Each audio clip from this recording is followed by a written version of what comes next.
अपने पिछले अध्ययन में हम लोगों ने प्रकाशित वाक्य के प्रथम अध्याय से लेकर उसके 11वें अध्याय तक को समझने की कोशिश की है, जिसमें हम लोगों ने देखा कि परमेश्वर अपने 7 मुहर जजमेंट और उसके लगातार में 7 ट्रम्पेट जजमेंट या तुरही जजमेंट के द्वारा पृथ्वी और इस पर रहने वाले लोगों का न्याय करेगा। और आज हम लोग 7वीं तुरही फूके जाने के बाद के बातों का अध्ययन करने की कोशिश करेंगे। तो मित्रों,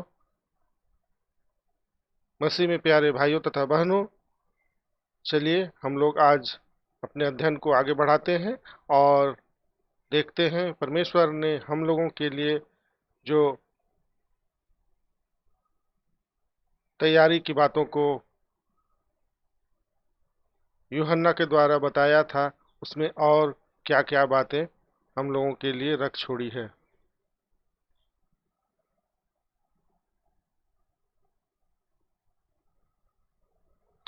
तो हम लोगों ने पिछले अध्ययन में ये देखा कि ये 7वीं तुरही बजाई जाएगी और यह 7वीं तुरही परमेश्वर ने इस 7 साल की सताहट के बीच में ये होगी, एकदम बीच में 3.5 साल के बाद में।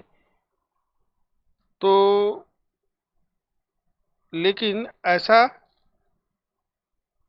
क्यों है? इसमें इस अध्ययन में यह जानने की बात है, समय की बात है कि हम लोगों का जो कलीसिया का उठा लिया जाना होगा वह किस समय पर होगा। कुछ लोगों का मत है कि यह 7 साल की सताहट के, ज्यादातर लोगों की यह मत है कि ये 7 साल की सताहट के पहले होगा। कुछ लोग कलीसिया का उठा लिया जाना यीशु के, ख्रिस्ट के द्वितीय आगमन को मानते हैं और कुछ लोग इस बीच पर मानते हैं। लेकिन प्रामाणिक अध्ययनों या वचनों के गूढ़ अध्ययन या गहन अध्ययन से यह पता चलता है और इस बात को साबित किया जा सकता है कि कलीसिया का उठा लिया जाना सताहट 7 साल की सताहट के जस्ट पहले या तुरंत पहले होगा, क्योंकि हम लोग प्रकाशित वाक्य के प्रथम तीसरे अध्याय के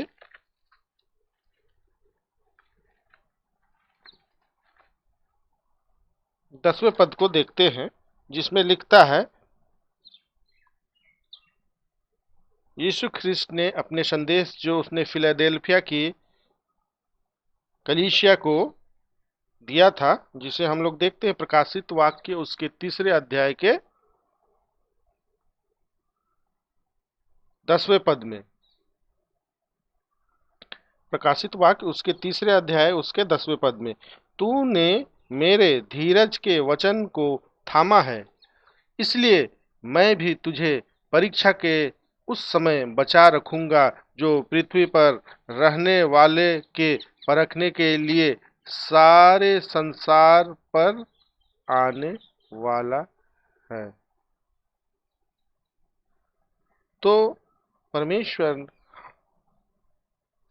हम लोगों को सताहट से बचा लेने की बात करता है और हम लोग पूर्व के अपने बाइबल अध्ययन में और हम लोग पुराने नियम की पुस्तक को जब पढ़ते हैं तो हम लोगों के सामने कई दृष्टांत हैं, कई दृष्टांत नहीं, कई सच्ची घटनाएं हैं जो हमें लूत के बचाए जाए, उसके परिवार के बचाए जाने का वर्णन को हम लोग देखते हैं। नूह अपने सब परिवार बचाए जाने का वर्णन को देखते हैं और उसी तरह निनवे नगर के बचाए जाने को देखते हैं, जहां के लोगों ने जिसकी 40 दिन बाद परमेश्वर ने जिसके नष्ट किए जाने की घोषणा कर रखी थी, परंतु वहां के लोगों ने अपने मन फिराया। लोगों ने राजा से लेकर नौकर तक और हर पशु पक्षियों ने भी पश्चाताप किया। इस वजह से परमेश्वर ने अपने निर्णय को भी बदला। और हम लोग ये देखते हैं उत्पत्ति की पुस्तक उसके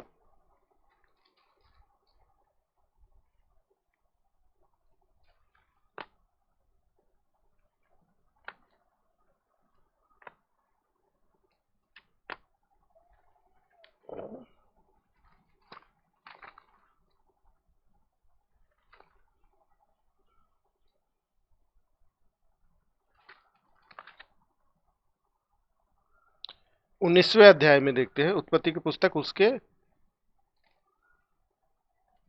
19वें अध्याय के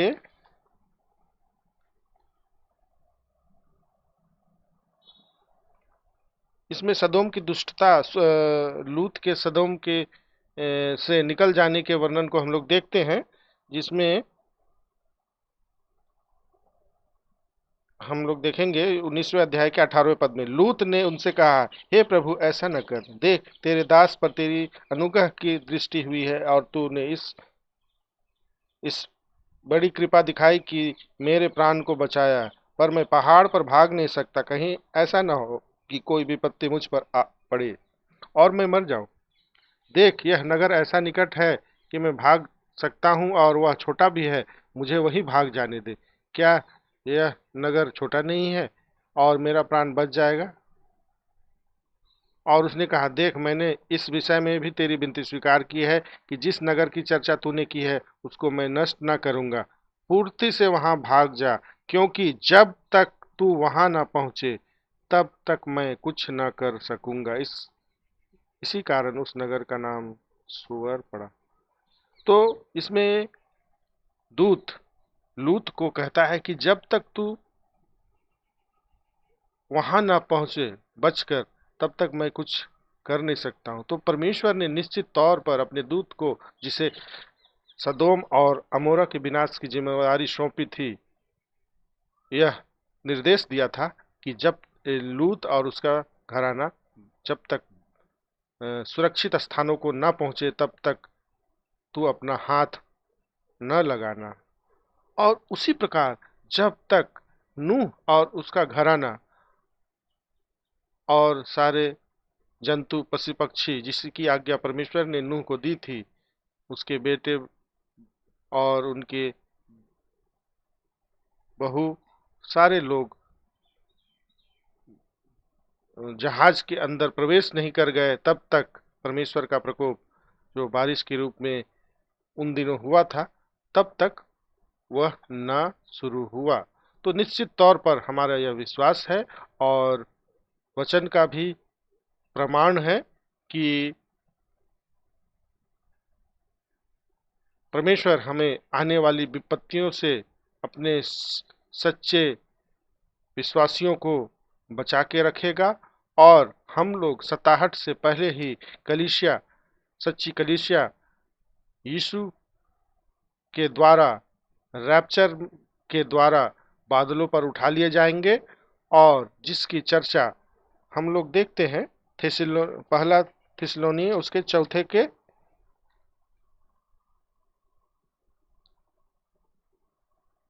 15वें और 16वें पद में। क्योंकि प्रभु आप ही स्वर्ग से उतरेगा, उस समय ललकार और प्रधान दूत का शब्द सुनाई देगा और परमेश्वर की तुरही फूकी जाएगी, और जो मसीह में मरे हैं वे पहले जी उठेंगे। तब हम जो जीवित हैं और बचे रहेंगे उनके साथ बादलों पर उठा लिए जाएंगे कि हवा में प्रभु से मिले, और इस रीति से हम सदा प्रभु के साथ रहेंगे। लेकिन इसमें एक तुरही की बात होती है। तो ये तुरही कौन सी तुरही है? इसी पर बहुत लोग बोलते हैं कि ये तुरही जो बजे उठा लिए जाएंगे तो ये बीच में होगा, क्योंकि ये सातवीं तुरही बीच में फूकी जाएगी। लेकिन ऐसा नहीं है, क्योंकि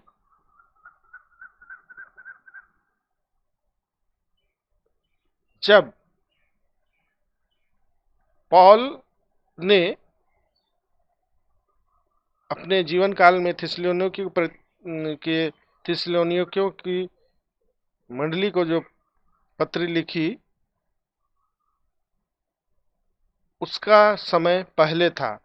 पॉल की मृत्यु संभवतः 68 एडी में हो गई थी। उनकी मृत्यु हो गई और रोमन साम्राज्य ने उनकी दंड के द्वारा उनकी जान ले ली 68 एडी में। और उस समय वे ये कहते हैं कि स्वर्ग से प्रभु आप ही उतरेगा। उस समय ललकार और प्रधान दूत का शब्द सुनाई देगा और परमेश्वर की तुरही फूकी जाएगी। यह इसमें पॉल उस इस सातवीं तुरही की बात नहीं कर रहे हैं, क्योंकि उस समय तक तो यह प्रकाशित वाक्य लिखी भी नहीं गई थी। प्रकाशित वाक्य तो 98 या 95 से लेकर 98 एडी या उसी के आसपास में लिखी गई थी। तो उस समय तक इस तुरही को कोई जानता भी नहीं था। जिस सातवीं तुरही की बात हम लोग प्रकाशित वाक्य में कर रहे हैं, उसको कोई जानता जो सताहठ काल के बीच में बजने वाली है। यानी इंग्लिश में उसे कहते हैं मिड ट्रिबुलेशन। उस तुरही की बात जब पॉल थिस्सलुनीकियों को के मंडली को यह पत्री लिखे, तब रैप्चर के बारे में जो बता रहे हैं उसमें जो तुरही फूकने की बात हो रही है, उस समय प्रकाशित वाक्य के सातवीं तुरही की बात नहीं थी। तो हम लोग की रैप्चर और कलीसिया की रैप्चर जब होगी उस समय भी तुरही फूकी जाएगी, पर वह अलग तुरही होगी। यह सातवीं तुरही न्याय वाली तुरही अलग है। और इसीलिए लोग यहाँ पर कंफ्यूज होते हैं और यह सोचते हैं कि जब सातवीं तुरही फूकी जाएगी तभी हम लोगों का उठा लिया जाना होगा। जिससे बहुत लोग बोलते हैं जैसे इस जगह पे रैप्चर होगा, 7 साल की पीरियड है हरा और लाल के बीच में, तो इस जगह पर अगर रैप्चर होगा तो उसे करते हैं pre trib rapture, pre tribulation rapture.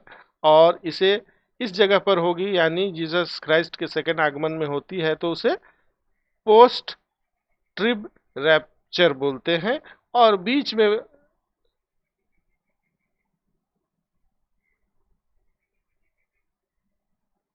में जब होते हैं तो वे उसे मिड ट्रिब रैप्चर बोलते हैं। तो मिड ट्रिब रैप्चर की वकालत करने वाले या जो भी उन्हें समझते हैं, बोलते हैं कि हमारा रैप्चर या कलीसिया का उठा लिया जाना 67 काल के बीच में होगा, वे इसी तुरही की बात पर बोलते हैं। परंतु मसीह में प्रिय भाइयों तथा बहनों, हम लोगों ने देखा कि जब पॉल थिस्सलुनीकियों की कलीसिया को जब इस रैप्चर के बारे में और बोलते हैं और जिसमें तुरही का वर्णन करते हैं, तब तक तो प्रकाशित वाक्य की बातें लिखी भी नहीं गई थी। सात तुरहियों की बातें लिखी भी नहीं गई थी। तो ये तुरही अलग है और सात तुरही जो परमेश्वर के प्रकोप के हैं वे अलग हैं।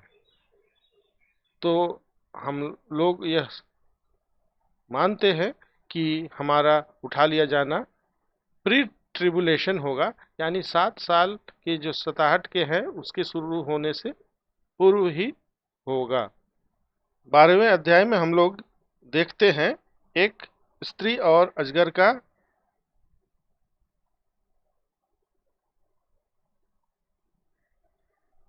वर्णन को हम लोग देखते हैं कि स्वर्ग में एक बड़ा चिन्ह दिखाई दिया गया और एक स्त्री जो सूर्य ओढ़े हुई थी और चांद उसके पांवों के तले था और उसके सिर पर 12 तारों का मुकुट था। वह गर्भवती हुई और चिल्लाती थी क्योंकि प्रसव की पीड़ा में थी। एक और चिन्ह स्वर्ग में दिखाई दिया और देखो एक बड़ा लाल अजगर था जिसके 7 सिंग और 7 सिर और 10 सींग थे और उसके सिरों पर 7 राजमुकुट थे। उसकी पूंछ ने आकाश के तारों की 1/3 को खींचकर पृथ्वी पर डाल दिया। तो हम लोग एक दृश्य को देखते हैं और इसमें एक स्त्री को दिखाया गया है जिसके पाँव के तले जान थी और वह सूर्य को ओढ़े हुए थी, और उस और उसके सिर पर 12 तारों का मुकुट था, और वह गर्भवती थी और एक बच्चे को जननी थी। और एक हम लोगों ने एक ड्रैगन को या एक लाल अजगर को देखा, जिसके सिर पर जिसके 7 सिर थे और 10 सींग थे, और उसकी पूंछ ने आकाश के 1/3 को खींचकर पृथ्वी पर गिरा दिया। और वह अजगर उस स्त्री को मार डालने या निगल जाने के लिए तैयार था, कि वह स्त्री जो बच्चा जनेगी उसको निगल जाने के लिए तैयार था। वह नष्ट कर देना, बच्चे को वह खा जाना चाहता था। परंतु वह स्त्री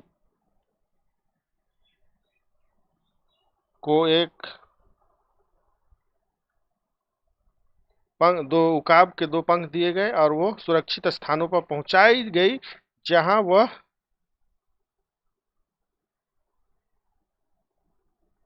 एक समय और समयों और आधे समय तक पाली जाए।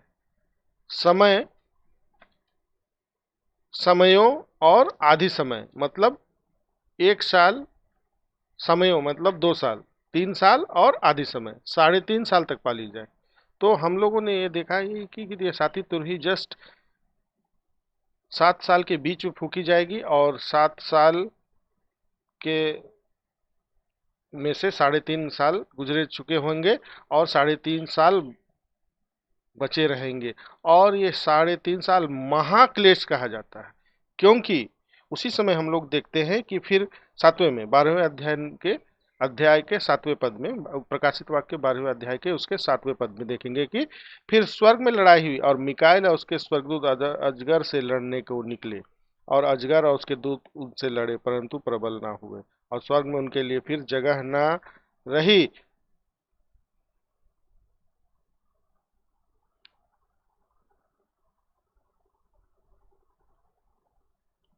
तब वह बड़ा अजगर अर्थात वह पुराना सांप जो इब्लिस और शैतान कहलाता था, सारे पृथ्वी का भरमाने वाला था, पृथ्वी पर गिरा दिया गया, और उसके दूत उसके साथ गिरा दिए गए। फिर मैंने स्वर्ग में यह बड़ा शब्द आते हुए सुना, अब हमारे परमेश्वर का उद्धार और सामर्थ और राज और उसके मसीह का अधिकार प्रकट हुआ है, क्योंकि हमारे भाइयों पर दोष लगाने वाला, जो रात दिन हमारे परमेश्वर के सामने उन पर दोष लगाया करता था, गिरा दिया गया है। वे मेमने के लहू के कारण और उसकी गवाह के वचन के कारण उस पर जयवंत हुए। इस कारण हे स्वर्ग और उसमें रहने वाले मगन हो, हे पृथ्वी और समुद्र तुम पर हाय, क्योंकि शैतान बड़े कोप के साथ तुम्हारे पास उतर आया है, क्योंकि वह जानता है कि उसका समय थोड़ा ही बचा हुआ है। तो मसीह में प्रिय भाइयों तथा बहनों, जब एबोमिनेशन इस पृथ्वी पर एंटी क्राइस्ट, हम लोग पिछले अध्याय में देखा कि वह मंदिर में अपनी प्रतिमा या ऐसे घृणित वस्तु को स्थापित कर कर अपने आप को परमेश्वर घोषित करेगा, तब परमेश्वर का प्रकोप, क्रोध बहुत ही बढ़ जाएगा, और उसी के परिणाम स्वरूप परमेश्वर 7वीं तुरही को फूकेगा, जिसके बाद मिखाइल और जो आर्च एंजल है, जो प्रधान सेनापति है स्वर्गदूतों का, वह अपने सहयोगियों के साथ अजगर के यानी शैतान यानी लूसीफर और उसके सहयोगी स्वर्गदूत जो भटक गए, उसको साथ लड़ाई होती है, और वे लोग 1/3 लोग नीचे गिरा दिए जाते हैं। और इसीलिए स्वर्गदूत लोग कहते हैं कि स्वर्ग स्वर्ग में रहने वाले को मगन होने कहते हैं, और पृथ्वी और समुद्र में के लोगों को हाय कहते हैं, क्योंकि पृथ्वी पर स्वर्गदूत गिरा दिया गया है। क्योंकि वह जानता है कि उसका थोड़ा ही समय बचा हुआ है, क्योंकि उसके पास अब लोगों को भरमाने के लिए, लोगों को अपने बस में रखने के लिए थोड़े ही समय यानी 3.5 साल बचे हुए हैं। इसलिए वह बहुत ही क्रोधित है और इसी क्रोध में वह एंटी क्राइस्ट के द्वारा परमेश्वर के लोगों को महासताहट शुरू करेगा।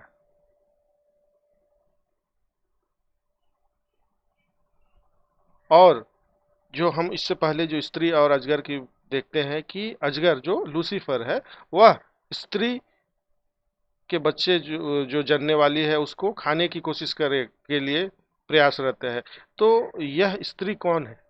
यह स्त्री निश्चित तौर पर इसराइलियों को दर्शाता है, क्योंकि उसके सिर पर 12 तारों का मुकुट को देखते हैं जो उसके 12 गोत्रों को दर्शाता है।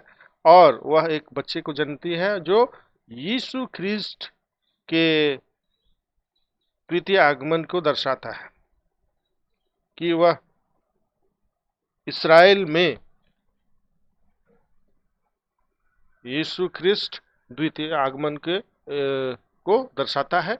और हम लोग जब जब भी देखते हैं कि ये शैतान जो लूसीफर है, वह निश्चित तौर पर इस बात को नहीं चाहता है कि परमेश्वर का राज्य स्थापित हो, और इसलिए वह स्त्री को सताने की प्रयास में है। और वह इस प्रयास में है कि जब वह बच्चे को जन्म दे तो उसे वह निगल जाए। तो हम लोगों ने प्रथम यीशु ख्रिस्ट के प्रथम आगमन में भी इन बातों को देखा है कि जब यीशु ख्रिस्ट कुंवारी मरियम के द्वारा जन्म लेते हैं, तो उस समय हेरोदेस राजा ने 2 साल तक के सारे बच्चों को मार डालने की आज्ञा दी थी। और बालक यीशु ख्रिस्ट और उसके माता पिता उस समय उसे लेकर परमेश्वर की आज्ञा के अनुसार मिस्र देश को चले गए और बचाए गए। यीशु ख्रिस्ट बचाया गया। और क्योंकि शैतान नहीं चाहता कि मनुष्यों का कल्याण हो, परमेश्वर की योजना सफल हो, इसलिए वह परमेश्वर की योजना को विफल करने के लिए हमेशा प्रयासरत रहा। और यीशु ख्रिस्ट के प्रथम आगमन में भी उसने यह प्रयास किया, और यीशु ख्रिस्ट के द्वितीय आगमन के समय भी वह इस प्रयास को करेगा। परंतु वह स्त्री, इसराइली लोग को 2 उकाब की नए पंख दिए गए ताकि वे 1260 समयों और आधा समय यानी 3.5 साल यानी 1260 दिन के लिए बचाए जाए। और और इसी साथी तुरही फूकने के द्वारा मिड ट्रिबुलेशन में ही लूसीफर और उसके सहयोगी दूत एंजल, जो बिगड़े हुए दूत हैं, वे सारे लोग 1/3 पृथ्वी पर गिरा दी जाते हैं। और इसीलिए परमेश्वर कि अपने दूतों के द्वारा पृथ्वी पर और रहने वालों के लिए हाय कहते हैं, क्योंकि अब वह जो लूसीफर जो स्वर्ग में रहता था और परमेश्वर के लोगों को दोष लगाते रहता था, वह स्वर्ग से गिराकर पृथ्वी पर डाला गया है, पृथ्वी पर गिरा दिया गया है। और स्वर्ग में खुशियां हैं, और परंतु पृथ्वी पर हाय है। और वो है क्योंकि स्वर्गदूत के द्वारा, मिखाइल के द्वारा स्वर्गदूत और उसकी सेना, लूसीफर और उसकी सेना पृथ्वी पर गिरा दिए गए हैं। और वह बहुत क्रोधित है क्योंकि उसका समय बहुत ही कम बचा हुआ है। और इसके बाद हम लोग देखते हैं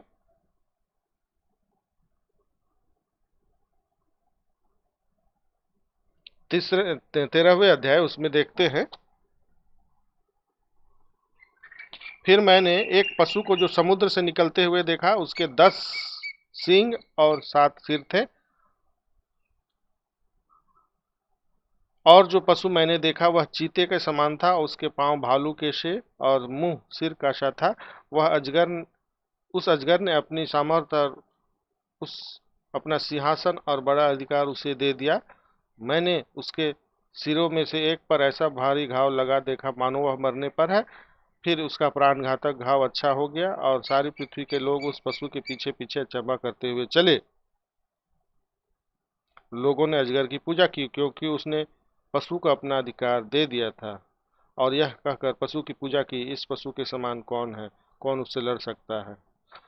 बड़े बोल बोलने और निंदा करने के लिए उसने उसे एक मुंह दिया गया, उसे 42 महीने तक काम करने का अधिकार दिया गया। उसने परमेश्वर की निंदा करने के लिए मुंह खोला और उसके नाम और उसके तंबू अर्थात स्वर्ग में रहने वाले की निंदा करे। तो हम लोग यह देखते हैं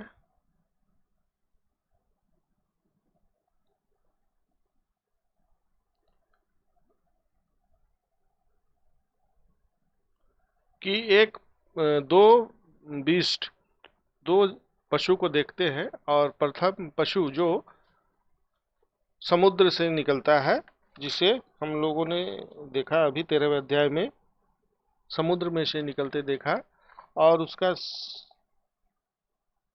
चीते के समान था और उसके पांव भालू के से थे और मुंह सिंह का सा था, और उसके 7 सिर और 10 सींगे थी। तो 7 सर जो है और 10 सींग, ये क्या है, और हम लोग इसको कैसे समझेंगे, बाद में हम लोग देखेंगे अभी थोड़ी देर बाद। परंतु हम लोग इसके लगातार में यह देखते हैं कि उसके बाद पृथ्वी में से एक और पशु को निकलते हुए देखते हैं। पृथ्वी में से एक और पशु को देखते हैं। उसके मेमने के से 2 सींग है, और वह पशु मेमने के जैसा है, उसके 2 सींग है, और वह अजगर के समान बोलता था। वह उस पहले पशु का सारा अधिकार उसके सामने काम में लाता और पृथ्वी और उसके रहने वालों से उस पहले पशु को, जिसका प्राण घातक घाव अच्छा हो गया था, पूजा करवाता था। वह बड़े बड़े चिन्ह दिखाता था, यहाँ तक कि मनुष्यों के सामने स्वर्ग से पृथ्वी पर आग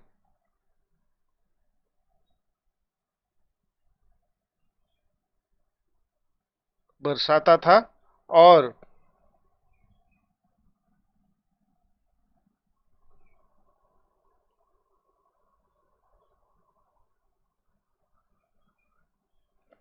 पृथ्वी के रहने वाले लोगों को भरमाता था, और पृथ्वी पर रहने वालों को कहता था कि जिस पशु के तलवार लगी थी वह जी गया है, उसकी मूर्ति बनाओ, और उसे उस पशु की मूर्ति में प्राण डालने का अधिकार दिया गया। और उसने छोटे बड़े धनिक कंगाल स्वतंत्र दास सबके दाहिने हाथ और उसके माथे पर एक छाप करा दी कि उसको छोड़ जिस पर छाप अर्थात उस पशु का नाम और या उसके नाम का अंक हो, अन्य कोई लेन देन न कर सके। ज्ञान इसी में है, जिसे बुद्धि हो वह इस पशु का अंक जोड़ ले, क्योंकि वह मनुष्य का अंक है, और इस अंक 666 है। तो हम लोग 2 पशु को देखते हैं। तो मसीह में प्यारे भाई तथा बहनों, शैतान जो है, जो लूसीफर है, जो आदिकाल का अजगर है, और वह परमेश्वर के सबसे प्रमुख करूब था, और वह परमेश्वर के एकदम बिल्कुल सामने रखता था। परमेश्वर ने उसे सबसे उत्तम बना सृजा था, और उसे सारा ज्ञान था, सारी बुद्धि और सारी सुंदरता से भरपूर दिया था। इसे लिए उसे परमेश्वर की योजना मालूम है, क्योंकि उसने परमेश्वर ने अपने आप को त्रिएक परमेश्वर के रूप में प्रकट किया है, और पिता परमेश्वर, पुत्र परमेश्वर और पवित्र आत्मा परमेश्वर के रूप में अपने आप को प्रकट किया। इसलिए लूसीफर भी अपने आप को, वह अजगर, ट्रिनिटी के रूप में, त्रिएक परमेश्वर के रूप में अपने आप को परमेश्वर घोषित करने के लिए लोगों को भरमाने की प्रयास करता है। उसकी तो यही इच्छा है कि लोग उसे पूजे। वह परमेश्वर से भी, परमेश्वर के स्वर्ग के स्थान, परमेश्वर के आसन, वह चाहता है कि उसका आसन, उसकी बैठकी परमेश्वर के आसन से भी ऊंचे हो जाए, जिसे हम लोग पुराने नियम में देखते हैं। हम लोग यशायाह नबी की पुस्तक उसके 14वें अध्याय के 12वें पद में पाते हैं, हे भोर के चमकने वाले तारे, तू कैसे आकाश से गिर पड़ा है, तू जो जाति जाति को हरा देता था, अब तू कैसे कटकर भूमि पर गिराया गया है। तू मन में कहता तो था, मैं स्वर्ग पर चढ़ूंगा, मैं अपने सिंहासन को ईश्वर के तारागण से अधिक ऊंचा करूंगा और उत्तर दिशा की छोर पर महासभा सभा के पर्वत पर विराजूंगा। मैं मेघों से भी ऊंचे ऊंचे स्थान के ऊपर चढ़ूंगा, मैं परम प्रधान के तुल्य हो जाऊंगा, परंतु तू अधोलोक में उस गड्ढे की तह तक उतारा जाएगा। तो मसीह में प्यारे भाइयों तथा बहनों, जो अभी हम लोगों ने देखा कि वह लूसीफर, वह आदिकाल का अजगर, आदिकाल का शैतान, परमेश्वर का प्रधान दूत, अपने आप को भी त्रिएक परमेश्वर के रूप में साबित करने के लिए, लोगों को भरमाने के लिए प्रकट करता है। इसलिए वह अपने आप को परमेश्वर की जगह पर रखता है। और एक जो पशु देखते हैं हम, दो पशु देखते हैं। एक पशु को हम लोग समुद्र से निकलते देखते हैं। समुद्र से को हमेशा बाइबल में जेंटाइल्स के रूप में दर्शाया गया है, अन्य जातियों के रूप में दर्शाया गया है। तो निश्चित तौर पर वह जो एंटी क्राइस्ट, वह जो पशु होगा, वह जेंटाइल नेशन से होगा, अन्य जातियों में से होगा, यहूदियों में से नहीं होगा, जिसके बारे में हम लोग देखते हैं कि उसके 7 सिर है और 10 सींगे हैं।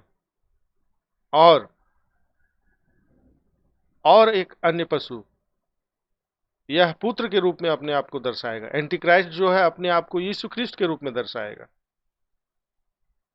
और जो दूसरा और एक पशु की चर्चा हुई है, जिसको हम लोग देखते हैं कि वह पृथ्वी में से निकलता है और वह मेमने के जैसा है। वह शैतान है जो मेमने के भेष में भेड़िया है, और वह पृथ्वी से निकलता है। और पृथ्वी से हमेशा हमें देखते हैं कि यहूदियों को दर्शाने के लिए बताई गई है। तो वह निश्चित तौर पर एक यहूदी होगा जो उस पवित्र आत्मा के रोल में होगा। तो वह उस शैतान यानी एंटी क्राइस्ट का पैरवी करेगा और लोगों से कहेगा कि इस की मूर्ति बनाओ और उसको पूजा करो, और उसे कई अधिकार भी दिए जाएंगे और वह कई आश्चर्य कर्म करेगा और लोगों को भरमा देगा, और कई लोगों को भरमा देगा और लोगों को उस बीस्ट यानी एंटी क्राइस्ट की पूजा करने के लिए प्रेरित करेगा। और वह लोगों के माथों और सर पर और उसके हाथों में एक चिन्ह भी देगा कि जिसके माथे और उसके दाहिने हाथ में वह चिन्ह ना हो, वह किसी प्रकार का लेन देन ना कर सके। और यहाँ पर परमेश्वर हमें यह बतलाना चाहता है कि जिससे समझ हो कि वह उस पशु का नंबर या उसकी संख्या वो है 666। तो मसीह में प्यारे भाइयों तथा बहनों, हम लोग रहस्यमयी बातों को देखते हैं और देखते हैं कि ये शैतान भी अपने आप को त्रिएक परमेश्वर के रूप में, पिता, पुत्र और पवित्र आत्मा के रूप में दर्शाना चाहता है, और ताकि वह लोगों को भरमा सके। क्योंकि जिन्हें धर्म पुस्तकें दी गई है वे पढ़ते हैं, वे भी इसके धोखे में आ जाएं। तो इस पे हम लोग कई रहस्यमयी बातों को देखते हैं, कई रहस्यमयी पशुओं को देखते हैं।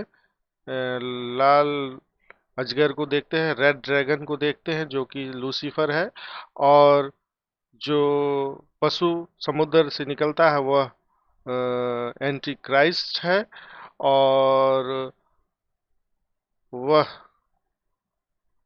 अपने आप को परमेश्वर घोषित करना चाहता है।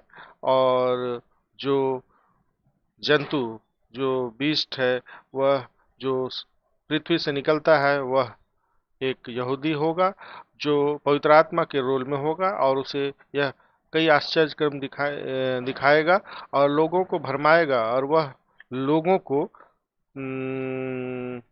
उस बीस्ट, उस एंटीक्राइस्ट की पूजा करने के लिए, उसको भगवान मानने के लिए, उसे गॉड मानने के लिए प्रेरित करेगा और लोगों के सर और उसके दाहिने हाथ पर 666 का मुहर भी देगा। तो यह एक लंबी विषय है कि यह 666 क्या है, तो एक अलग अध्ययन में हम लोग उसके भी जानने की कोशिश करेंगे, परंतु आज हम लोग इस बात को जानने की कोशिश नहीं करेंगे। आज हम लोगों का मुख्य अध्ययन का विषय है कि हम लोग प्रकाशित वाक्य को सिलसिलेवार ढंग से समझ सके और हम लोग आगे के अध्ययनों में उसकी गहराइयों को और डिटेल से जानने की कोशिश करेंगे। परंतु आज हम लोग इन पशुओं के बारे में जानने की कोशिश करेंगे। तो जैसे हम लोगों ने पिछले अध्याय में यह देखा था कि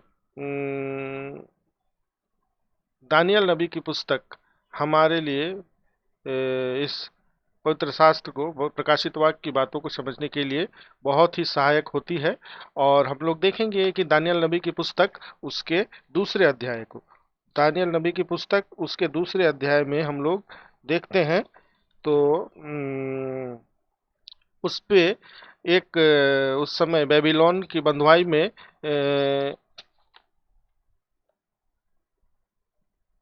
इस्राएली लोग थे और उस समय दानियल जो परमेश्वर का बहुत ही मानने वाला और प्रियजन था, भक्त था, और उसने उस बेबीलोन के राजा नबूकदनेस्सर के द्वारा देखे गए स्वप्न का अर्थ राजा नबूकदनेस्सर को बताया, जिसमें वह इस विजन को देखता है, जिसे हम लोग इस रूप में पा सकते हैं।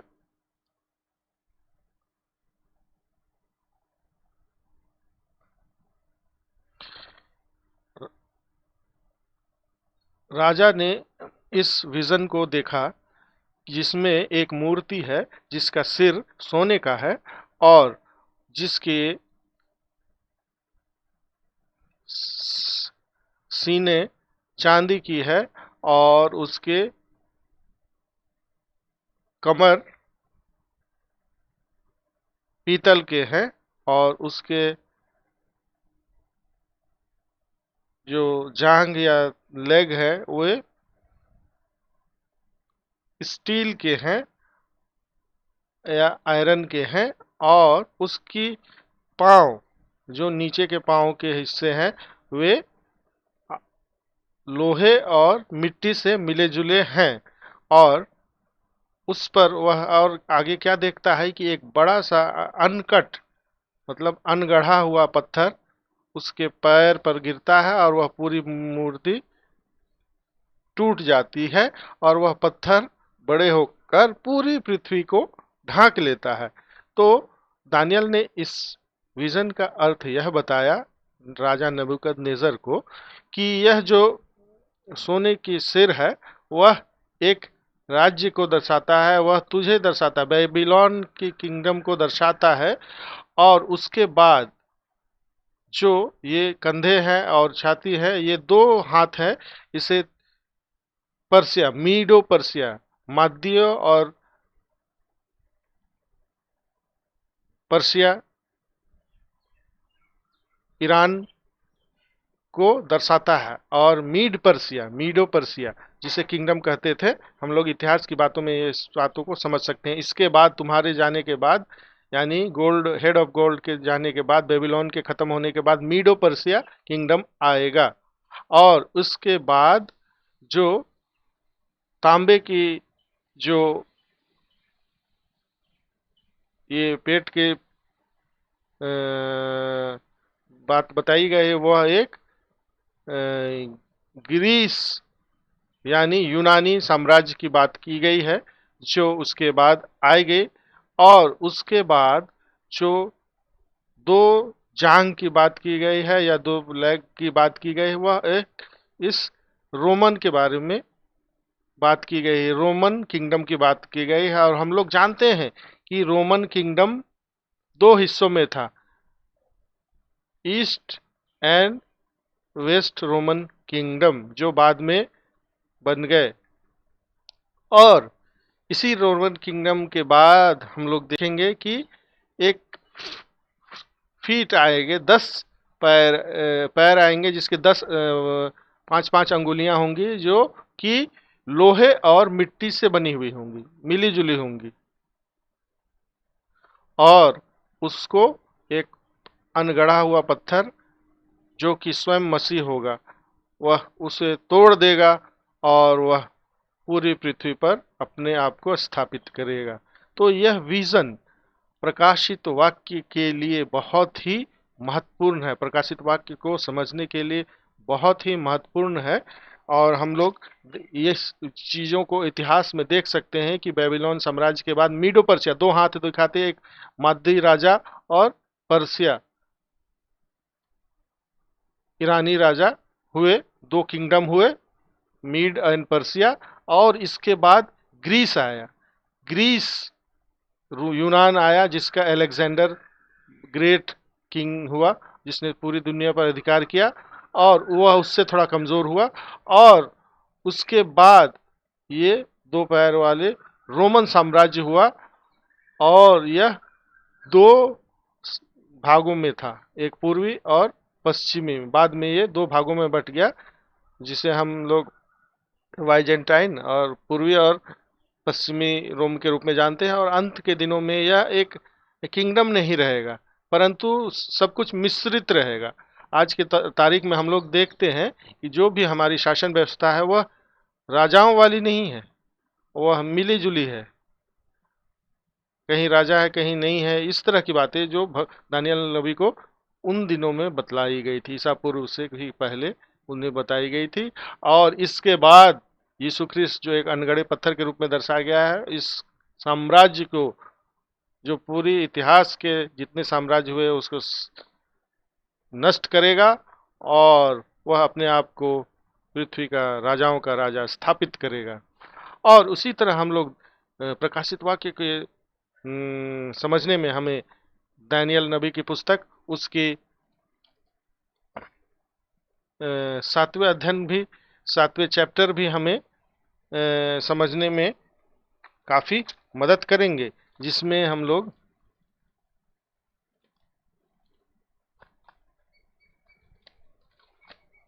इन 4 जंतुओं को देखते हैं। और इसके बाद उसी चीज को दानियल नबी की पुस्तक के 8वें अध्याय में हम लोग एक विजन को देखते हैं, जिसमें ग्रीस को एक सींग वाले भेड़ के रूप में, मेमने के रूप में, बकरी के रूप में दर्शाया गया है, और पर्सिया को दो सींग वाले यानी मीडो पर्सिया के रूप में दर्शाया गया है। और वह ग्रीस उसे मार के तोड़ देता है, और वह भेड़ हार जाता है, और वह जो बकरी है, वो एक सींग वाला बकरी है और अद्भुत सींग वाला बकरी है, वह अपने आप को विजयी साबित करता है, जिसे हम लोग दानियल नबी की पुस्तक उसके 8वें अध्याय के 20 से 22 में देखते हैं। और इस लिटिल हॉर्न के बारे, इस सुंदर अद्भुत सिंह के बारे में आगे हम लोग देखेंगे। वह अद्भुत सिंह टूट जाता है और 4 भागों में बट जाता है। तो जिसे हम लोगों ने आगे में देखा कि जब सिकंदर इस इस सिंह, जो अद्भुत सिंह है, जिसे सिकंदर के रूप में हम लोग आगे इतिहास की बातों में देखते हैं कि किंग अलेक्जेंडर के रूप में देखते हैं, जो बाद में वो टूट जाता है, जो जिसकी मृत्यु 30 साल की अवस्था में हो जाती है बेबीलोन में ही। या अफगानिस्तान के आसपास में कहीं, और उसके साम्राज्य 4 भागों में बंट जाता है। यह जो ग्रेट हॉर्न था वो अलेक्जेंडर ग्रेट था, और कसेंडर, सेल्यूकस, टोलेमी और सिमाकस नाम के 4 साम्राज्यों में हम लोग बंटते हुए बाद में देखते हैं, जिसकी चर्चा दानियल ने अपने दर्शन में परमेश्वर के दूत के द्वारा समझ गई थी। तो हम लोग यह देखते हैं कि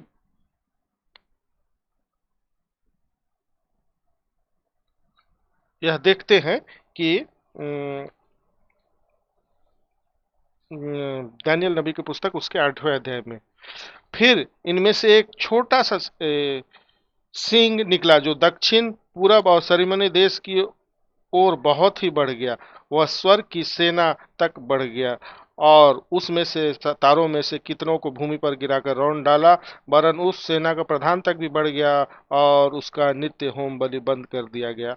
उसका पवित्र स्थान गिरा दिया गया और लोगों के अपराध के कारण नित्य होम बलि के साथ सेना भी उसके हाथ में कर दी गई, और इस सिंह ने सच्चाई को मिट्टी में मिला दिया और वह काम करते करते सफल हो गया। तब मैंने एक पवित्र जन को बोलते सुना।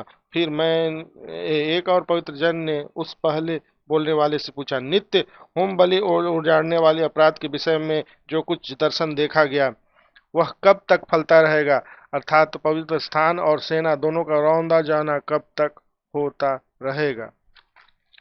तो हम लोग यह देखते हैं कि जब दानियल, जो इलाम जगह के नाम, इलाम आज के तारीख में दक्षिणी ईरान में है एलाम, जो उससे प्रांत में शूशन नामक राजगढ़ में रहता था, तो उसने दर्शन में देखा कि वह उलय नदी, एक नदी उलय नदी के किनारे पर है, और उसने देखा 2 सिंह वाला एक मेढ़ा खड़ा है।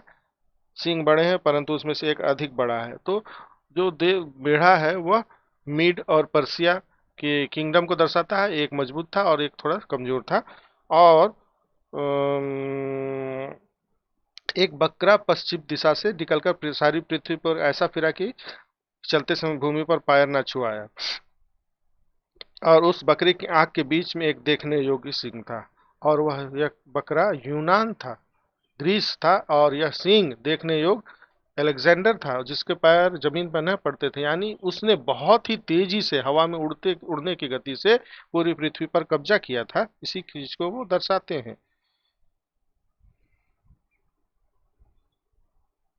और उस बकरे ने मेढ़े को, दोनों सिंगों को तोड़ दिया और बलवंत हो गया।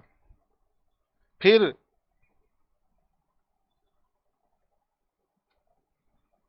तब वह बकरा अत्यंत बड़ाई मारने लगा, वह अलेक्जेंडर अत्यंत बड़ाई मारने लगा और वह बलवंत हुआ। तब उसका बड़ा सिंह टूट गया। और हम लोग इतिहास की बातों में इस बातों को फुलफिल होते हुए, पूर्ण होते हुए देखते हैं कि किंग सिकंदर बहुत ही कम अवस्था, 30 साल की अवस्था के आसपास में मर गया बीमारी से, और उसका बड़ा सिंह टूट गया। यानी वह अलेक्जेंडर मर गया, सिकंदर मर गया, और उसके बदले देखने योग 4 सिंह निकलकर चारों दिशाओं की ओर बढ़ने लगे। तो वो 4 सिंह जो टूट नए निकले, और हम लोग देखते हैं कि आगे इतिहास की बातों में अगर पढ़ेंगे तो आप लोग देखेंगे कि उसके 4 साम्राज्य हो गए, 4 उसके सेनापति उनसे भाग लिए, अपने अपने 4 एरिया बांट लिए, और 4 जो साम्राज्य स्थापित हुए, जिसे हम लोग देखेंगे। ये देखिए, कैसेंडर, इसके अंदर मकदूनिया और सम ग्रीस आते हैं। सेल्यूकस, जिसमें पर्सिया एम्पायर आते हैं। एशिया माइनर आते हैं, नॉर्दर्न सीरिया, मेसोपोटामिया। टोलेमी, जिसमें इजिप्ट और उस सीरिया के कुछ पार्ट आते हैं। सिमाकस, जिसमें थ्रेस और large part of Asia minor आते हैं। तो ये इन चारों भागों में हम लोग इस सिकंदर के साम्राज्य को बंटने की देखते हैं, जिसकी वर्णन परमेश्वर ने दानियल नबी के कई सदी पहले, या कहेंगे हम लोग यीशु ख्रिस्ट के आने से भी पूर्व बतला दिया था, और इन सारी घटनाओं के होने के कई 100 वर्ष पर बता दिया था। और इसके बाद आगे हम देखते हैं, फिर इनमें से एक छोटा सा सिंह और निकला। इन चारों साम्राज्यों में से ही, इसी में से ही ये जो रीजन आते हैं, इसी में से ही एक छोटा सा सिंह निकला जो पूरा शिरोमणि देश की ओर बढ़ गया। इसे हम लोग, और वह स्वर्ग की सेना तक बढ़ गया। शिरोमणि देश को हम लोग इसराइल या के रूप में हम लोग जानते हैं। और वह स्वर्ग की दौर कितने तारों को भूमि पर गिराकर रौंद डाला, और उसने नित्य होम बंद करा दिया, उसने सच्चाई को मिट्टी में मिला दिया। तो निश्चित तौर पर यह छोटा सिंह जिसे हम लोग देखते हैं, वह यही एंटी क्राइस्ट है, और जिसकी चर्चा हम लोग अभी प्रकाशित वाक्य में अगर देखेंगे तो इस दूसरे 13वें अध्याय उसके में जैसे दो पशु देखते हैं, जिसे हम लोग एक जिसे समुद्र में से निकलते हुए देखते हैं, वह यह छोटा सिंह वही है, और जिसके सिर 7 सिर और 10 सींगे हैं। तो 7 सिर उसके 7 साम्राज्य को दर्शाते हैं, और 10 सिंह उसके 10 राजाओं को दर्शाते हैं। तो ये 7 साम्राज्य जो जितने आज तक हुए हैं, जो क्योंकि ये शैतान ने पूरी पृथ्वी पर अपने साम्राज्य को स्थापित किया, जब आदम ने अपनी गलती के द्वारा साम्राज्य को शैतान के हाथों में दिया, तो जिसे हम लोग मिस्र, Babylon, Medo Persia, Greece, Roman के रूप में जानते हैं, और इन इसे 7 साम्राज्य को वो दर्शाते हैं। और उसके 10 राजाओं को सर 10 उसके जो सिर पे राजमुकुट है, वे 10 राजाओं को दर्शाते हैं, या 10 साम्राज्य के 10 किंगडम को दर्शाते हैं, 10 राजाओं को दर्शाते हैं। और इस 10 राजाओं के झुंड को वह एंटी क्राइस्ट लीड करेगा। और यह एंटी क्राइस्ट इस जो हम लोग दानियल नबी की पुस्तक उसके दूसरे अध्याय में जो विजन देखते हैं, जो उस साम्राज्य से आएगा जो मिली जुली है, जो पैर है, पैर में 10 अंगुलियां होती है, जो 10 राजाओं को दिखाती है, और वह कुछ लोहे का होगा और कुछ मिट्टी का होगा, यानी वह ना राजा के सिस्टम में होगा, ना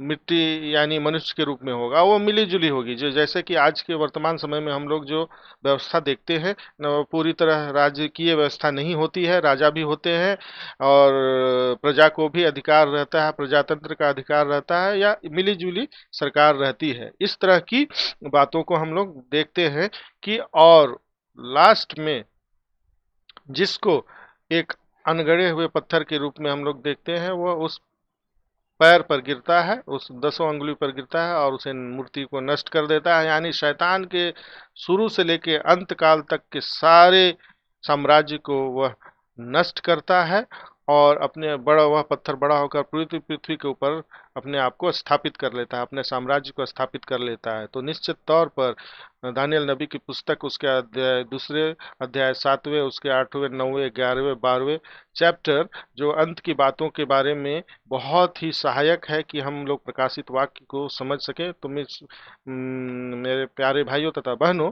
यह आप लोगों से मेरा यह निवेदन है कि आप जब भी प्रकाशित वाक्य को पढ़ें, तो साथ ही साथ दानियल नबी की पुस्तक को इनके दूसरे अध्याय, 7वें अध्याय, 8वें अध्याय, 9वें, 11वें, 12वें, इन सारे अध्यायों को ध्यान से पढ़ें, और इसे कोरिलेट करने की कोशिश करें, तो निश्चित तौर पर आपको यह बातें समझ में आएंगी, जो दानियल नबी